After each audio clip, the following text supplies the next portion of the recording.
War zone में Ukraine की air strike की खबर है। यूक्रेनी MiG-29 विमान ने की है बम वर्षा। रूस के कमांड पोस्ट पर भीषण हमला किया गया। ये देखिए।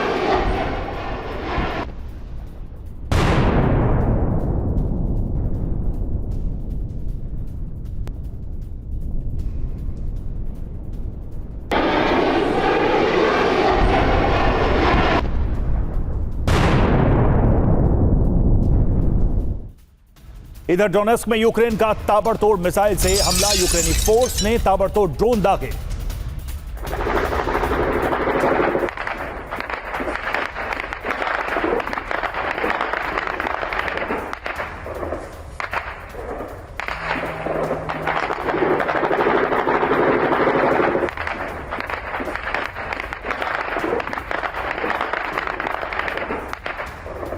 तो डोनेस्क में ये भीषण हमला हुआ है और यूक्रेन ने यहां पर मिसाइलों से एक के बाद एक कई हमले किए।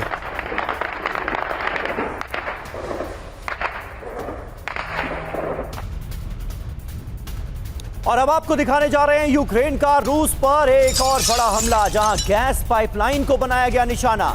हमले में गैस पाइपलाइन को खासा नुकसान पहुंचा है।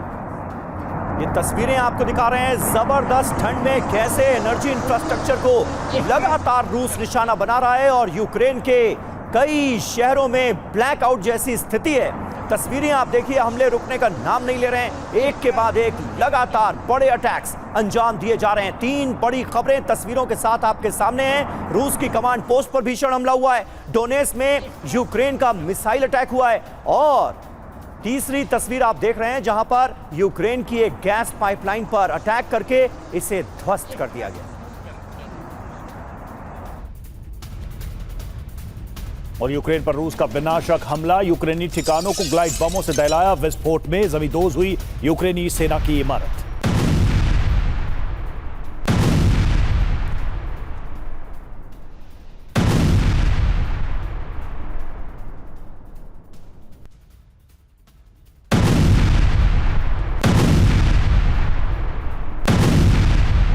और यूक्रेन में टॉर्नेडो SMLRS से कोहराम मचा दिया गया। ज़ैपोरिज़िया के हुलियाईपोल में रूस ने बड़ा हमला किया।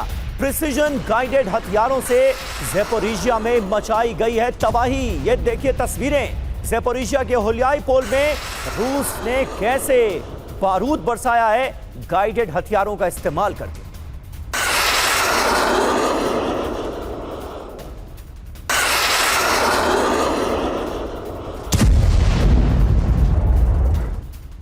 और वहीं यूक्रेन ने भी रूस पर बहुत बड़ा हमला किया है। पुतिन के घर पर बड़े हमले की कोशिश की गई है और ये खबर, ये हमला कहीं ना कहीं इस पूरी जंग का रुख बदल कर रख सकता है। मॉस्को में पुतिन के घर को बनाया गया निशाना। यूक्रेन की सेना ने 91 ड्रोन से किया हमला। रूस के डिफेंस सिस्टम ने सभी ड्रोन्स मार गिराए। लेकिन इस बड़े हमले के बाद रूस और यूक्रेन के बीच तनाव चरम पर पहुंचता नजर आ रहा है। नए साल से ऐन पहले हालात विध्वंसक होने के आसार नजर आ रहे हैं, क्योंकि पुतिन के घर को निशाना बनाया गया है इस हमले में और ड्रोन अटैक की बड़ी कोशिश की गई है। हालांकि रूस की तरफ से यह कहा गया है कि सभी हमले पूरी तरह से नाकाम कर दिए गए।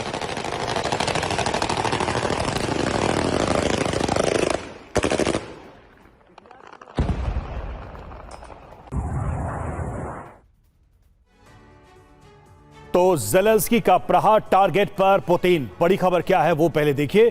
तो यूक्रेन ने मॉस्को पर ड्रोन से हमले किए हैं और पुतिन के घर पर ताबड़तोड़ ड्रोन से अटैक किया। 91 ड्रोन से पुतिन के घर को निशाना बनाया। जी हां, रूस का दावा क्या है ये देख लीजिए। ड्रोन जो ध्वस्त किए गए हैं वो 91 ही हैं, यानी 91 ड्रोन से हमला हुआ और सभी के सभी ध्वस्त कर दिए गए हवा में। ब्रांस के पास ये ड्रोन ध्वस्त किए गए। कितने ड्रोन ध्वस्त किए गए ब्रांस के पास, उसका नंबर भी सामने आया है। नंबर बताया गया 49। स्मोलेंस्क में एक ड्रोन को ढेर किया गया और मॉस्को में 18 ड्रोन मार गिराए गए, यानी 18 ड्रोन तो मॉस्को तक पहुंच गए थे। नोवगोरोद में जो ड्रोन अटैक नाकाम किए गए हैं उनकी संख्या 23 बताई जा रही है। बड़ा सवाल यह है कि क्या ज़ेलेंस्की के टारगेट पर वाकई पुतिन थे?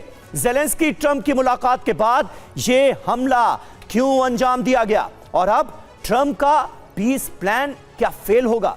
अब पुतिन का अगला कदम क्या होगा? ये तमाम सवाल हर किसी के जहन में इस वक्त कौंध रहे हैं। हमारे साथ दो खास मेहमान हमें ज्वाइन कर रहे हैं। ब्रिगेडियर डीएस त्रिपाठी हमारे साथ मौजूद हैं और विदेश मामलों के जानकार राजीव नयन जी भी हमारे साथ मौजूद हैं। ब्रिगेडियर साहब, सबसे पहले आपसे जानना चाहेंगे, आपको क्या लगता है पहली नजर में 91 ड्रोन्स का इस्तेमाल करके पुतिन के घर को निशाना बनाने की यह कोशिश आखिर किसकी है? क्या जेलेंस्की ने यह दुस्साहस किया है या फिर इसके पीछे यूरोप है? बिल्कुल समीर, इसमें कोई शक नहीं है कि जेलेंस्की अपने आप नहीं कर सकते। इसके पीछे जरूर इनके जो साथ के हैं, यूरोपियन यूनियन के या नाटो के जो सदस्य हैं, उन्होंने जरूर इनको उकसाया होगा या इनको टारगेट दिया होगा। ये अकेले नहीं कर सकते, क्योंकि ये जब न्यूज़ देखिए, इन्होंने ट्रंप ने भी जब इनसे बात की और उसके बाद उन्होंने बात की है पुतिन से, और पुतिन ने उनको बताया कि अटैक हुआ, तो बहुत नाराज हुए थे कि ये नहीं होना चाहिए। एक चीज और बता दूं, जिसकी बात हो रही है रेजिडेंस की, इसको लॉन्ग बियर्ड्स नाम से जाना जाता है और ये मॉस्को और सेंट पीटर्सबर्ग के बीच में है। इसमें जोसेफ स्टालिन रह चुके हैं, इसमें बोरिस एल्सिन रह चुके हैं, खुर्शेव रह चुके हैं इसमें, और अभी इसमें ये भी पुतिन भी इसमें रह रहे हैं। तो इसकी सिक्योरिटी भी बहुत टाइट होगी। ऐसा नहीं है कि और ये भी जानते होंगे जेलेंस्की कि कितनी टाइट सिक्योरिटी है, लेकिन इसके बावजूद ये करना, ये डेफिनेटली इन्होंने बहुत बड़ी हिमाकत की है और एक इन्होंने पुतिन को एक और मौका दे दिया है ये कहने के लिए कि ये चीज अभी तक नहीं हो रहा था। और रूस की तरफ से ये कहा भी गया कि बहुत जल्द इसका हम जवाब देंगे। बिल्कुल। और देखिए, रूस का इसमें दावा क्या है कि हमले के पीछे यूक्रेन का हाथ है। रूस ने ये दावा किया है और यूक्रेन का दावा है कि हमले के पीछे खुद रूस है। ये देखिए, दो उलट दावे एक दूसरे के खिलाफ हैं और यूरोप पर भी हमले का शक जताया जा रहा है। पुतिन के घर पर हुआ है ड्रोन अटैक और इसके बाद यह आरोप प्रत्यारोप चल रहा है। ड्रोन अटैक से बेहद गुस्से में हैं पुतिन।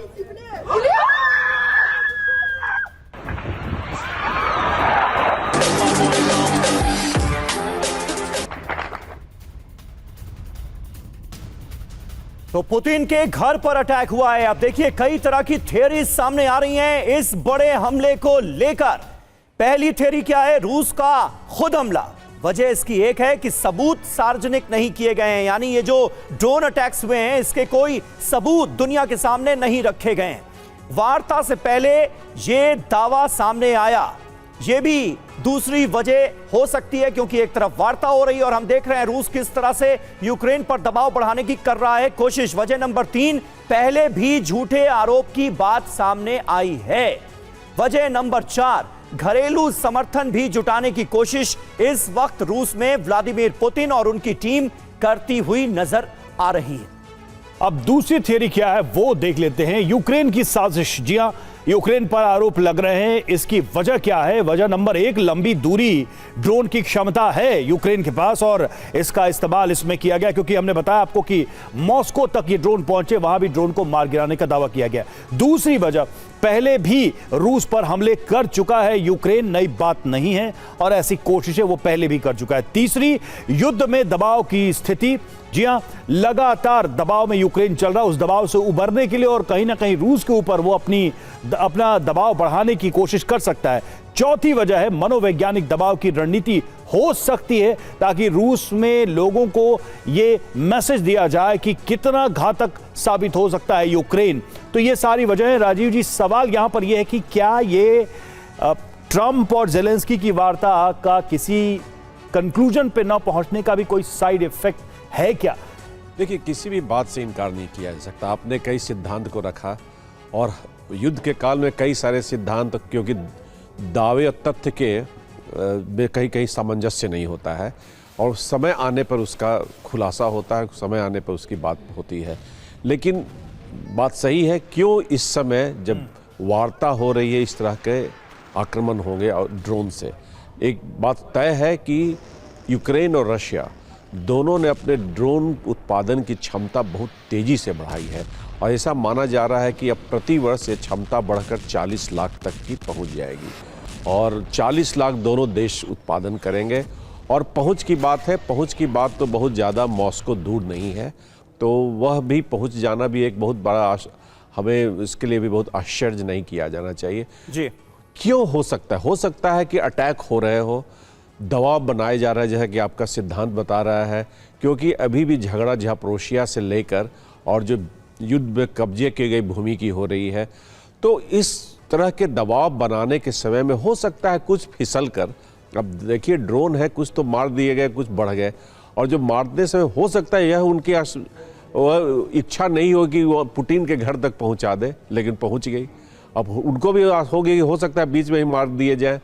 तो कई तरह की बातों को सोचा जा सकता है, लेकिन अंत में हम यही कहेंगे कि यह जो घटना हुई यह शांति वार्ता के लिए अच्छी बात नहीं है जी। इसमें अटकलें लगाई जा रही है, जैसे आपने कहा। शांति वार्ता को इस घटना के बाद एक बड़ा झटका निश्चित तौर पर लग सकता है, और देखिए रूस की तरफ से जो हार्ड स्टेटमेंट्स आ रहे हैं वो कहीं ना कहीं इसकी तस्दीक कर रहे हैं। रूसी विदेश मंत्री सर्गेई लावरोव ने ऐलान कर दिया है कीव के हमले का जवाब जरूर देगा मॉस्को, जवाबी हमले के लक्ष्य और समय तय हैं, ये कह दिया है सर्गेई लावरोव ने।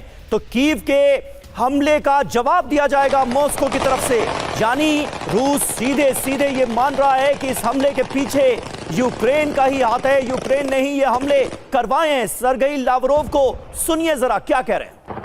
तो राष्ट्रपति पुतिन के घर पर हुए इस हमले के बाद चर्चा में रूस अपना रुख और ज्यादा सख्त करेगा। ब्रिगेडियर साहब, ये सीधे सीधे लावरोव कहते हुए नजर आ रहे हैं। ये तो बात हुई चर्चा में क्या होगा, लेकिन यूक्रेन को इसका बड़े पैमाने पर अंजाम भी भुगतना होगा, क्योंकि लावरोव ये भी बताते हुए नजर आ रहे हैं कि एक तरह की रेड लाइन को क्रॉस कर दिया है इस बार यूक्रेन। बिल्कुल समीर, देखिए इसमें हम जब ये बात करें तो दो चीजों को नजर में रखनी चाहिए। पहले तो रूस को क्या चाहिए, रूस आज की तारीख में पहले बोल चुके हैं पुतिन डोनबास रीजन उनको चाहिए। बिल्कुल, डोनबास रीजन में आज के जो हालात हैं, जो दो इलाके हैं डोनेस्क और लुहांस्क, डोनेस्क में तकरीबन 75% कब्जा कर चुके हैं पुतिन, लुहांस्क में 99% हो चुका है। तो वो रीजन इनको चाहिए जिस पर ये फोकस कर रहे हैं, उसके लिए इनको समय चाहिए।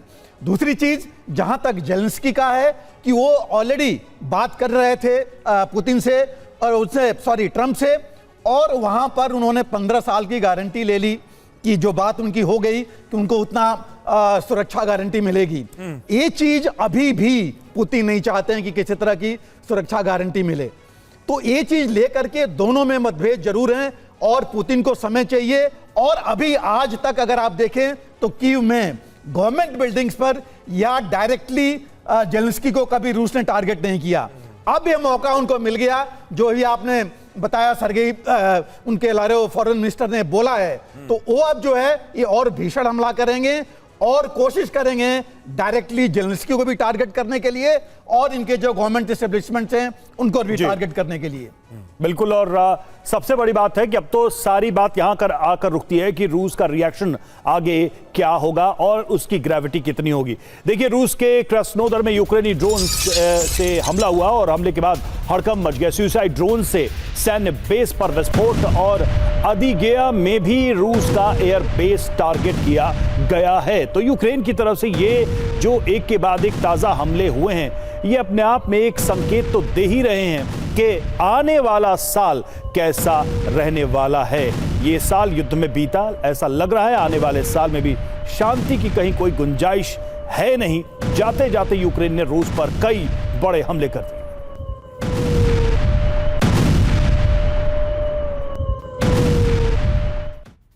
और देखिए, बड़ी खबर ये सामने आ रही है कि आने वाले वक्त के लिए बड़े युद्ध की तैयारी में नाटो देश पूरी तरह से जुटे हुए हैं। पश्चिम बॉर्डर की रक्षा की तैयारी करे नाटो। पोलैंड के राष्ट्रपति कैरोल नावरोस्की की ये चेतावनी सामने आई।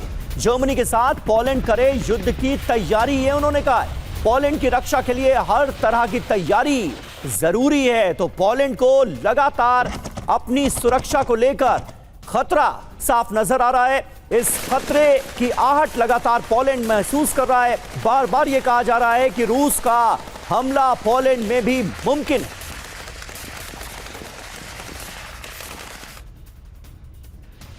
और देखिए, मारियोपोल से खबर आ रही है कि मारियोपोल में फिर बना रूसी ड्रामा थिएटर। रूस ने दोबारा बनाकर तैयार किया इस थिएटर को। 2022 में यूक्रेनी हमले में यह थिएटर तबाह हो गया था और एक बार फिर से इस थिएटर का निर्माण किया गया है।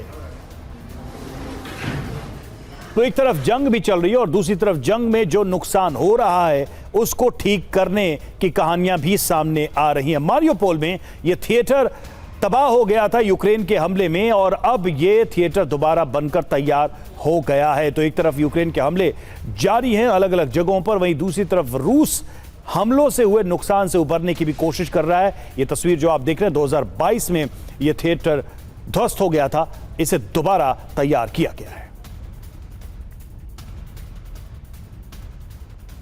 और वहीं पुतिन पर हमले के बाद रूस से बयान आ रहे हैं, हमले का जवाब कूटनीतिक नहीं होगा, हमले की भारी कीमत चुकानी पड़ेगी। ये साफ तौर पर बड़ी वार्निंग, बड़ी चेतावनी सामने आई है, क्योंकि पुतिन के घर को इस बार किया गया है टारगेट और अब यूक्रेन को अंजाम भुगतने की बड़ी धमकी देता हुआ रूस नजर आ रहा है।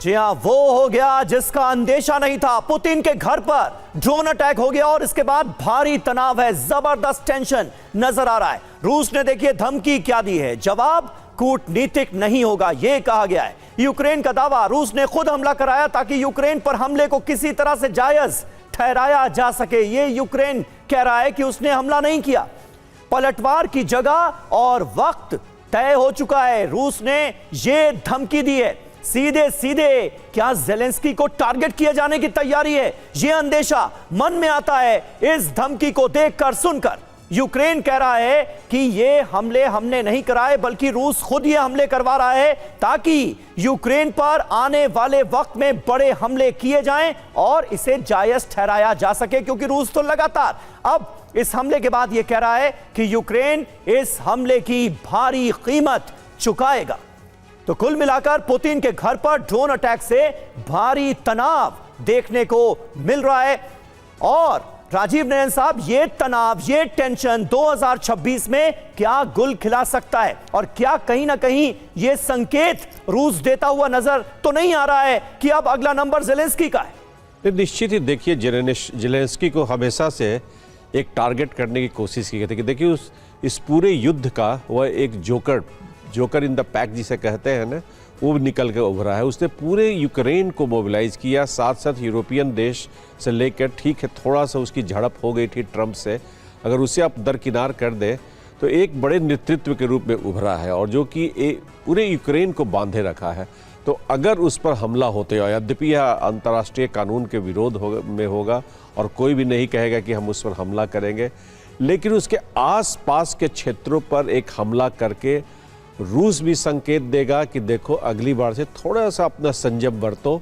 अगर तुमने हमारे तरफ भेजा कोई भी ड्रोन या मिसाइल, कुछ भी आप भेज सकते हैं, ड्रोन तो चलिए, ड्रोन तो अभी हाल के युद्ध में जिस तरह से ड्रोन का प्रयोग हुआ है, उसका इस्तेमाल हुआ है, और साथ साथ तुम ड्रोनों को क्षति पहुंची है, मतलब बहुत ज़्यादा सफल भी नहीं हुए हैं। तो दोनों बातें साथ साथ है, लेकिन मिसाइल्स की जहाँ तक की इंटरसेप्शन रेट है, उसमें कहीं ना कहीं एक वल्नरेबिलिटी पॉइंट, एक छेद रह सकता है।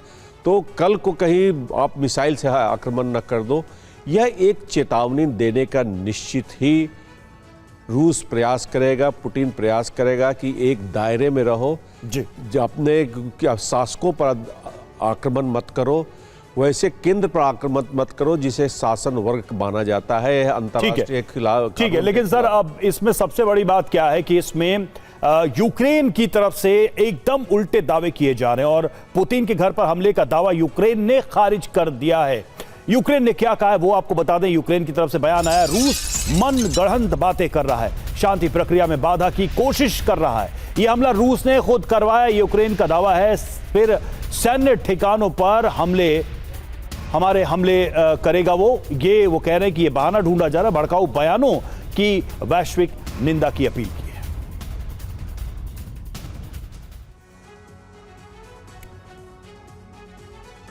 तो देखिए, ये निश्चित तौर पर अब तक की जंग में एक बहुत बड़ा डेवलपमेंट है जिसका हम जिक्र कर रहे हैं, ऑपरेशन पुतिन। किसने क्या कहा, ये आइए आपको बताते हैं। रूस का रुख क्या है, यूक्रेन का रुख क्या है, यूरोप का रुख क्या है। रूस कह रहा है कि यूक्रेन ने हमला किया, यूक्रेन कह रहा है कि आरोप पूरी तरह से झूठे हैं, मनगढ़ंत हैं। यूरोप ने स्थिति पर गहरी चिंता व्यक्त की है और दामन पर दाग तो यूरोप के भी लग रहा है। अंदेशा यह भी जता जा रहा है कि कहीं इस हमले के पीछे यूरोप का हाथ तो नहीं, लेकिन यूरोप जांच और संयम बरतने की अपील कर रहा है। यूक्रेन कह रहा है कि यह तो रूस का ही फॉल्स ऑपरेशन है। रूस कह रहा है कि हमले तो यूक्रेन नहीं किए थे, लेकिन हमने सारे के सारे ड्रोन मार गिराए। ये राज्य आतंकवाद है, ये स्टेट टेररिज्म है। यूक्रेन पर निशाना साधते हुए रूस का यह कहना, यूक्रेन यह कह रहा है कि शांति प्रक्रिया में बाधा डालना मोटिव है, रूस का मकसद है इस हमले के पीछे, और ये हमले रूस नहीं कराए। यूरोप कह रहा है कि बातचीत जारी रखने पर हमें जोर देना चाहिए, क्योंकि इस हमले के बाद आसार सीधे तौर पर यह भी नजर आ रहे हैं कि कहीं बातचीत में रुकावट ना आ जाए इस हमले के बाद, क्योंकि तनाव बहुत बढ़ गया है। त्रिपाठी सर, अब सबसे अहम सवाल तो यही है कि अगर ये जो ताजा हमले हुए हैं और काफी रूस इसे एक सेंसिटिव स्टेप मान रहा है यूक्रेन की तरफ से, तो बातचीत हैम्पर होगी, सीज फायर की जो प्रक्रिया है वो बाधित हो जाएगी। तो कौन कराना चाहेगा, किसको क्या बेनिफिट है, तब जबकि युद्ध इतना लंबा खिंच चुका है, हर पक्ष चाहता है कि अब युद्ध खत्म हो जाना चाहिए। तो इसमें कौन आपको दिखाई दे रहा है जिस पर शक की सुई जानी चाहिए, क्योंकि एक दूसरे पर सिर्फ आरोप लगे हैं, दोनों ने इनकार किया है। रवि, इसमें दो चीज़ें हैं। पहला तो देखिए, अगर हम रूस की तरफ से देखें तो मैंने जो अभी कहा कि रूस तो चाहता है थोड़ा और समय, कि जितने एरिया और वो कैप्चर करना चाहता है वो ले ले अपने कब्जे में, खासकर डोनबास का रीजन, और क्रीमिया का जितना पूरा उसके साथ का इलाका है वो मजबूत कर सके, अपने जितने रशियन स्पीकिंग एरियाज हैं उनको वो साथ में अपने अंदर मिला ले। जहाँ तक बात है यूक्रेन की तबाही बहुत ज़्यादा हो चुकी है, लेकिन इसमें अगर कोई चाहेगा कि उलझाए रखे रूस को, यह है यूरोपियन यूनियन। वो चाहेंगे कि रूस को उलझाए रखें यूक्रेन के साथ, जिससे कि रूस इनके ऊपर आक्रमण ना कर पाए, इनके ऊपर नहीं आ पाए, और उसको रोकने के लिए ये जो है चाहेंगे कि ये चीज़ें बढ़ती रहें।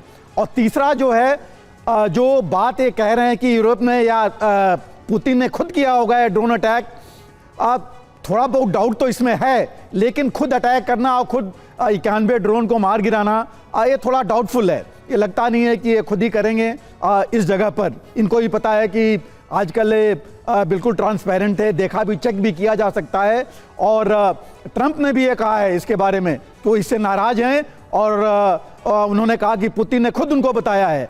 तो लगता नहीं है कि ये रूस ने इसको खुद किया होगा, लेकिन ये जरूर है कि इस समय पुतिन को थोड़ा और समय चाहिए इसके लिए, क्योंकि जो बातचीत से नतीजा निकला है उसमें कहा गया है कि 95% जो शांति वार्ता है, जो शांति के जो प्रपोजल्स हैं उन पर सहमति हो चुकी है, 5% बाकी है। तो इसको कोई डिरेल तो करना चाहेगा नहीं, खास करके जेलेंस्की की तरफ से। लेकिन ठीक है, बिल्कुल कई तरह के आसार हैं, कई तरह का अंदेशा है इस हमले के बाद। देखिए, डोनबास पर जेलेंस्की का बड़ा बयान आ गया है। डोनबास से हटना हमें अस्वीकार्य है, डोनबास पर रेफरेंडम विकल्प नहीं है, यह कह दिया है जेलेंस्की ने। फॉक्स न्यूज को एक इंटरव्यू दिया है प्रेसिडेंट जेलेंस्की ने, और उसमें इन बातों का जिक्र किया है। अमेरिका से 15 साल की सुरक्षा गारंटी के प्रस्ताव पर भी जेलेंस्की ने अपनी राय इस इंटरव्यू में रखी है, सुनिए। और यूक्रेन युद्ध पर शांति की कोशिशें दिख तो रही हैं, लेकिन तीन ताकतवर नेताओं की तीन अलग अलग सोच इस रास्ते को बार बार रोक रही है। ट्रंप सीज फायर की बात करते हैं और 15 साल की सुरक्षा गारंटी का संकेत देते हैं। यूरोप को साथ रखने और समझौते की निगरानी की बात है, लेकिन सबसे बड़ा सवाल यही है कि सुरक्षा गारंटी का ढांचा क्या होगा, सैन्य मौजूदगी कितनी होगी और कौन जिम्मेदारी लेगा। इन सवालों पर तस्वीर अभी भी धुंधली है। जेलेंस्की साफ कह चुके हैं, शांति बाद में, सुरक्षा पहले। रूस पर भरोसा नहीं और बिना लंबी ठोस नाटो जैसी सुरक्षा गारंटी के कोई समझौता नहीं। साझेदार देशों की मौजूदगी जरूरी है और कब्जे वाले इलाकों पर बिना शर्त समझौता नामुमकिन है। जेलेंस्की की शर्तें कड़ी हैं, लेकिन उनके लिए सुरक्षा ही अस्तित्व का सवाल है। पुतिन नाटो के किसी भी दखल को सिरे से खारिज करते हैं। यूक्रेन की नाटो एंट्री अस्वीकार्य है। डोनबास और कब्जे वाले इलाकों पर रूस की मान्यता उनकी मुख्य मांग है। यूक्रेन की शर्तें उन्हें नामंजूर हैं और यही टकराव बातचीत को सबसे ज्यादा मुश्किल बना रहा है। तो ये स्थिति है, ये टकराव है। राजीव सर, कुल मिलाकर बात तो यही है कि जिस सिक्योरिटी के भरोसे ये पीस डील आगे बढ़ रही थी, सिक्योरिटी गारंटी, भाई उस सिक्योरिटी गारंटी की गारंटी भी तो नाटो कंट्रीज, अमेरिकन जो है अथॉरिटीज वही देंगी। यानी क्या पुतिन को यह मंजूर होगा कि यूक्रेन की जमीन पर वहां के सैनिक बैठे और यूक्रेन की सुरक्षा करें? नहीं, बिल्कुल नहीं। इसी के लिए तो पूरी लड़ाई ही शुरुआत हुई है कि नाटो का उनके तरफ एक्सपेंशन न होता चला जाए, तो कतई इस बात को नहीं मानेंगे। अभी आपने बात थोड़ी देर पहले की थी, उसके बाद मैं फिर आगे इस विस्तार में करूँगा। कौन चाह रहा है युद्ध? कौन चाहता है कि युद्ध लगातार बना रहे? देखिए, मिलिट्री इंडस्ट्रियल कॉम्प्लेक्स जो उनकी है, यूरोप की और कुछ हद तक अमेरिका की भी, उन्होंने यूक्रेन को पूरे के पूरा अपने पुराने हथियारों को वहाँ खाली कर दिया है और वो एक नए हथियार बना रहे हैं। उन्होंने प्रोडक्शन कैपेसिटी बढ़ा दी है और अच्छे खासे मुनाफे हो रहे हैं। ये नहीं चाहेगा वर्ग कि किसी तरह से युद्ध समाप्त हो और उसे बढ़ाते रहना चाहेगा। और उसमें एक और देश की आपने अभी बात की थी, पोलैंड की, बहुत नाराज़। देखिए, उनकी भय काफ़ी स्वाभाविक है। उनकी भय इसलिए स्वाभाविक है कि वो मानता है रूस कि इस तरह से उकसाने वाला यूरोप से लेके अमेरिका को, ये जो पुराने पूर्वी यूरोप के देश हैं वो काफ़ी कुछ हद तक जिम्मेदार हैं। तो उनका गुस्सा है, अभी उस गुस्से को रूस कहे या पुतिन कहे, संयमित रखे हुए हैं जी। और इस संयम कब तक वो रखेंगे, जानते हैं कि आज न कल उन्हें भी वो सबक सिखाएंगे ही।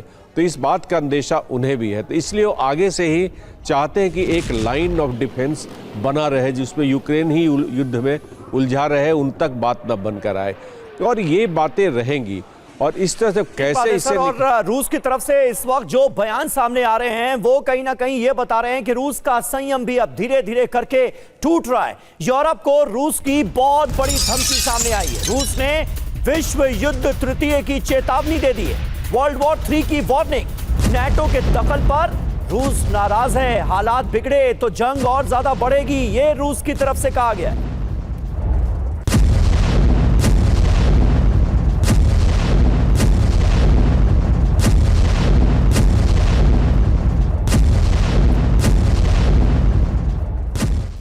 तो वर्ल्ड वॉर 3 की धमकी है क्या ये? रूस ने विश्व युद्ध 3 की चेतावनी दी है और यूरोप को भारी नुकसान की भी धमकी दी है।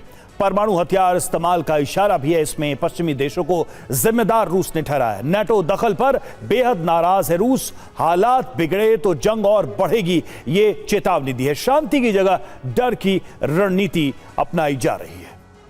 तो कुल मिलाकर ब्रिगेडियर साहब, विश्व युद्ध तृतीय है, थर्ड वर्ल्ड वॉर, इसका अंदेशा तो लगातार बना हुआ था लेकिन डायरेक्ट नाम लेने से बचा जा रहा था। लेकिन अब तो सीधे सीधे वर्ल्ड वॉर 3 का न सिर्फ जिक्र हो रहा है बल्कि इसे लेकर धमकियां दी जा रही हैं। यानी किसी भी कीमत पर इस जंग को जीत कर ही रहेगा रूस, यह संदेश दिया जा रहा है। बिल्कुल समीर, देखिए, पुतिन कभी नहीं चाहते कि एक छत्र जो है अमेरिका का या ट्रंप का पूरे विश्व पर उनकी ही जो है कंट्रोल रहे। वो चाहते हैं कि जो रूस पहले था, जिस तरह था, उस हालात में आए और रूस जो है अमेरिका की बराबरी पर रहे, कम से कम, अगर ऊपर नहीं होता है तो। और इसके लिए पूरी कोशिश कर रहे हैं। लेकिन जो सबसे बड़ी चीज है, विश्व युद्ध 3 की जो बात हो रही है, अब मुझे नहीं लगता कि ये इतना ज़्यादा होगा, पूरी तृतीय विश्व युद्ध, बिकॉज इसको रोकने के लिए हर एक देश, पूरा विश्व कोशिश करेगा। लेकिन सबसे बड़ा खतरा यूरोप के ऊपर ही है। अगर वहाँ पर फैल गया और अगर न्यूक्लियर वॉरफेयर, न्यूक्लियर की बात हुई जो काफ़ी समय से चल रही है, अभी तक पूरा कंट्रोल है और मुझे भी नहीं लगता सारे रिस्पॉन्सिबल लीडर्स हैं अमेरिका में या पुतिन भी काफ़ी रिस्पॉन्सिबल हैं कि सीधे न्यूक्लियर वॉर पर जाएंगे। बट अगर वो हुआ तब तृतीय विश्व युद्ध जरूर हो सकता है। लेकिन मुझे लगता है कि अभी ये कंट्रोल्ड है, ये अभी नहीं होगा। लेकिन नाटो के ऊपर या यूरोपियन यूनियन के ऊपर खतरा अभी भी है और पुतिन उनसे अपना बदला लेना चाहेंगे। ठीक बात है। और देखिए, रूस के खिलाफ नाटो की जंगी तैयारी सामने आई है। एक बड़ी खबर आ रही है, क्रोएशिया में अनिवार्य सैन्य सेवा बहाल कर दी गई है। नागरिकों को दी जा रही है सैन्य ट्रेनिंग। तो किस तरह से दुनिया के अलग अलग हिस्सों में जंगी हालात पैदा होते हुए नजर आ रहे हैं, ये आप देखिए। आम जो नागरिक हैं उनको भी क्रोएशिया में सैन्य ट्रेनिंग दी जा रही है।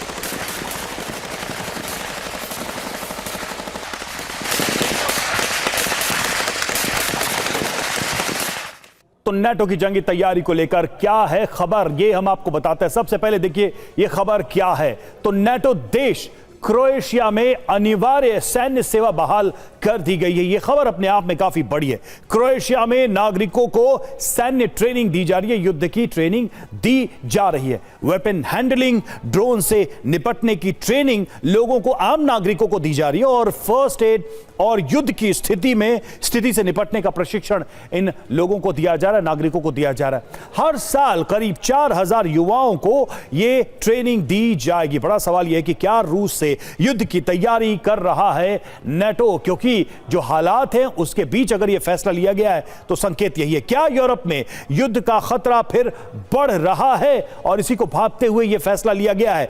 नेटो देश आम नागरिकों को जंग के लिए तैयार क्यों कर रहे हैं, ये काफी अहम सवाल बन जाते हैं। और देखिए पुतिन पर हमले के बाद ट्रंप गुस्से में है। जी हां, मॉस्को में पुतिन के घर हमला ठीक नहीं, ये ट्रंप ने कहा। अच्छा हुआ टॉमहॉक मिसाइलें नहीं दी, टॉमहॉक मिसाइलों से तबाही होती। पुतिन के घर पर ड्रोन हमले खतरनाक हैं, ये ट्रंप ने कहा है। तो देखिए सबसे बड़ी बात डोनाल्ड ट्रंप के इस बयान में, त्रिपाठी सर, मुझे तो यह नजर आ रही है कि डोनाल्ड ट्रंप तो पूरी तरह से मान रहे हैं कि यह हमला यूक्रेन ने ही किया। कह रहे हैं अच्छा हुआ टॉमहॉक दी नहीं, वरना टॉमहॉक से हमला हो जाता तो कितना खतरनाक होता और हालात कितने बदतर हो जाते। तो सीधे सीधे तो एक तरह से उन्होंने मान लिया, जो ज़ेलेंस्की मना कर रहे हैं वो उन्होंने मान लिया कि ज़ेलेंस्की ने ही हमला करवाया। बिल्कुल समीर, देखिए जब कल रात को भी ये न्यूज आया था और उसमें उन्होंने बड़ा साफ कहा था कि I am angry at it, this is not right. इन्होंने, उनका स्टेटमेंट था ये, तो बिल्कुल ये मान के चलना चाहिए कि उन्होंने, और चूंकि इन्होंने ये भी कहा कि ये तो पुतिन ने उनको डायरेक्टली बताया, तो इसका मतलब कि ये मान के चल रहे हैं कि हाँ ये हुआ है ऐसा।